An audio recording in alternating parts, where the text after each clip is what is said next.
উপমহাদেশের সঙ্গীতের এক অবিস্মরণীয় অধ্যায় শেষ হলো। চলে গেলেন আশা ভোসলে, রেখে গেলেন হাজারো অমর সুর।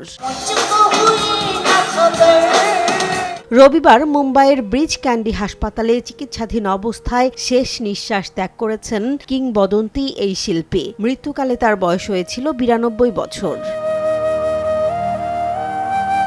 শ্বাসযন্ত্রের সংক্রমণ ও বার্ধক্যজনিত জটিলতায় শনিবার সন্ধ্যায় তাকে হাসপাতালে ভর্তি করা হয়। পরিবারের পক্ষ থেকে জানানো হয়েছে, দীর্ঘদিনের শারীরিক দুর্বলতাই তার মৃত্যুর প্রধান কারণ।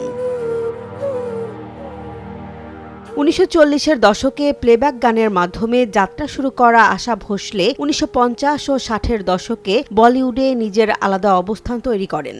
নয়া দৌড়ের মতো চলচ্চিত্রে গান গেয়ে তিনি পান ব্যাপক জনপ্রিয়তা।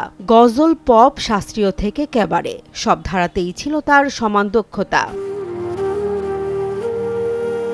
উমরাও জান ও ইজাজত চলচ্চিত্রে গানের জন্য ভারতীয় চলচ্চিত্র পুরস্কার অর্জন করেন তিনি। পরবর্তীতে রঙ্গিলা ও লগানের মতো চলচ্চিত্রেও তার কণ্ঠ ছিল সমান জনপ্রিয়।